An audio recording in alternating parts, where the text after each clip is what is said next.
Wednesday, November the 27th, day before Thanksgiving. I'd like to wish everybody a happy Thanksgiving. Lake level's right at 916, and it's got extremely cold the last week or so. And water temperature's finally getting what I think is just right. I mean, it was like 56, 55 and a half degrees yesterday. Yesterday was the only day I went out this past week. I went out one day during the weekend. A lot of things, yesterday they bit a wigglewort pretty much all day and actually caught some fish on a jerkbait.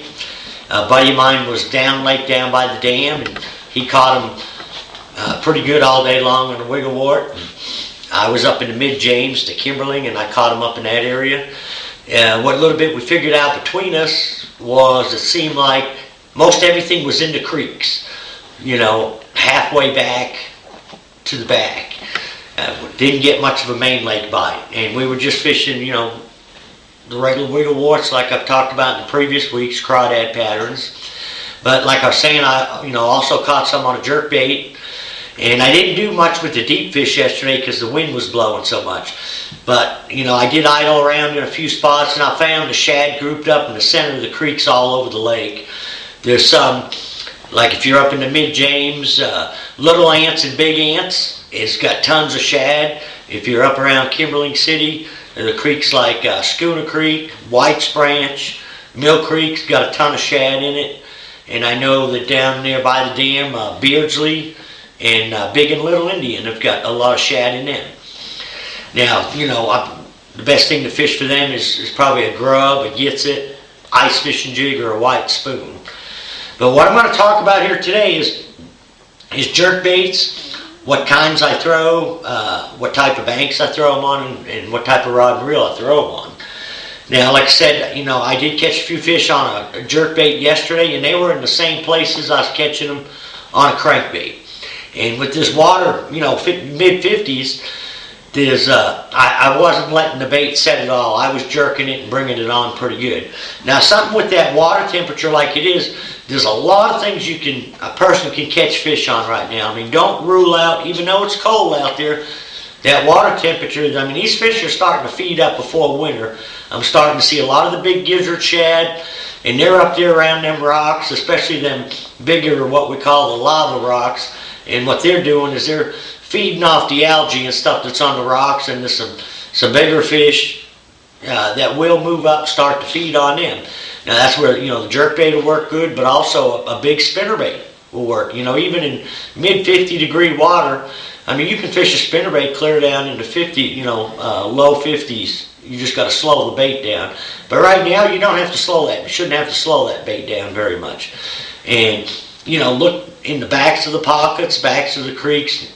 Any place you find them big gizzard shad would be a good place to throw that, a spinnerbait or even a jerkbait or even a buzzbait early.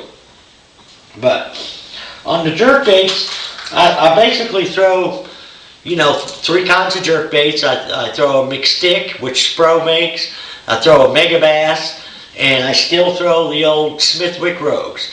Now the Mega Bass and the Smithwick have got a weight chamber in them. Not the Mega Bass and the Spro have got like a casting chamber inside of them, which makes them cast a lot better than the Smithwick.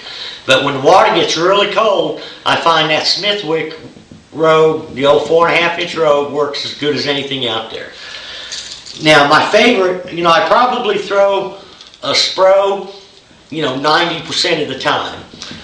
It'll run a little bit deeper. It'll run, 5, 6, sometimes 7 feet. Depends on how you got it weighted and your line size. The Mega Bass won't go quite as deep. I find the Mega Basses work a lot better for me, like at Stockton Lake, at Lake of the Ozarks, or even on Table Rock if I'm fishing one of the river arms where the fish aren't quite as deep, where there's stained water. Now I like to weight all my jerkbaits so that they've got their neutral buoyancy in the water. And what I mean by that is, I'll cast it out and reel it down so it goes down about a foot, and then I'll sit there and look at the bait. I don't want the bait to rise at all. If anything, I want it to sink just a little bit. And as the water temperature gets colder, the colder water is denser, you'll have to adjust your weights. You'll have to, as the water gets colder, it'll take less weight to sink the bait. Now, several different ways you can weight the baits.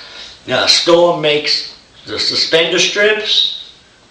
They also make suspend dots. And probably my favorite way is this lead wire that I got at the hardware store. What I don't like about the strips and the dots, it's a little harder to take off or add on. And also when it's real cold out there, when you're trying to get one to stick on a bait, they don't adhere real good to the bait. So what I do is I put it right up here on the hook. I usually put it through the eye of the hook. Then I'll wind it around and I'll leave it long. And I'll put it in the water, get it to where I want it to suspend just right. You know, I'll just keep snipping a little bit off with my fingernail till I get it weighted just right.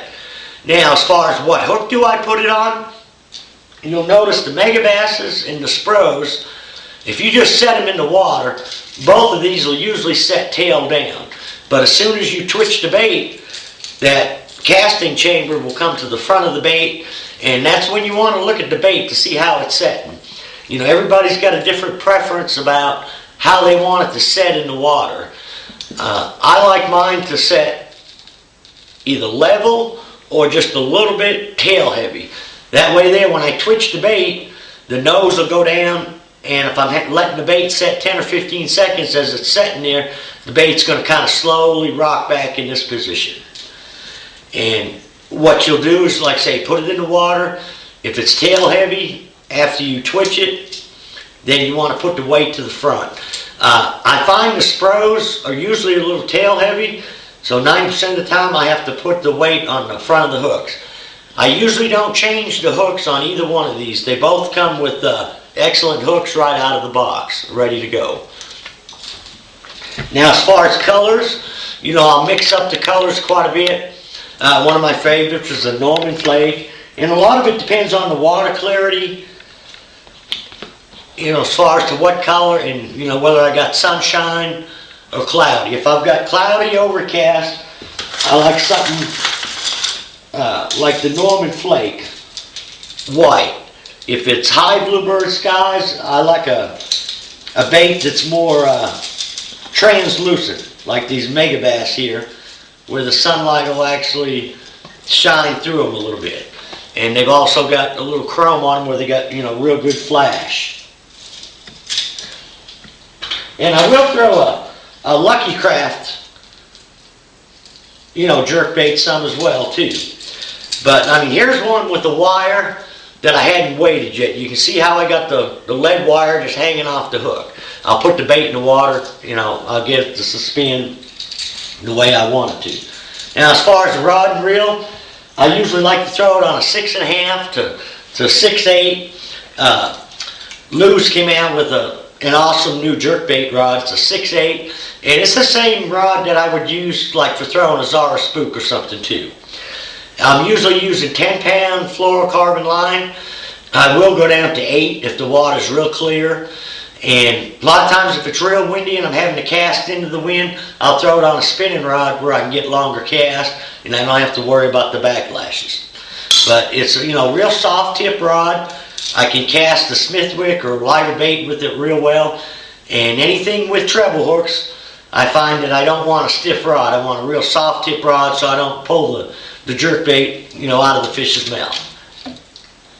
Now, see, Friday is Black Friday all over the place. Most of you wives are probably out shopping. If you're in the Springfield area, Sportsman Factory Outlet has got an awesome sale going on. They've got some clearances on spinning rods, bait casting rods, and reels. The Laser SL rods are marked down considerably. They got, you know, just too many things to mention as far as particular baits, but they've got some awesome sales going on. And they're open from 8 to 6 on Friday.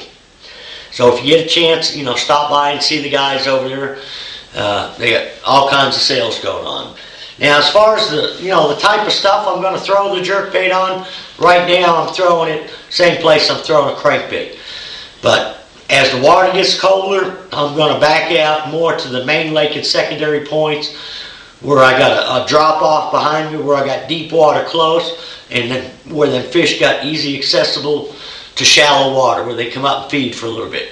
And it seems like this time of year, you know, the jig will still work too. I mean, the jig will work 12 months of the year. But you find that they start getting on the shad a little bit more because the shad are moving around into the creeks, and they're also feeding up before winter. So, you know, that's where I find the jerk bait will work a little bit better than the jig. And also the Alabama rig is going to start to work as well. Looks like the weather's going to warm up for this weekend, so it should be a real good weekend to get out there and do some fishing. Till next week, good luck, good fishing.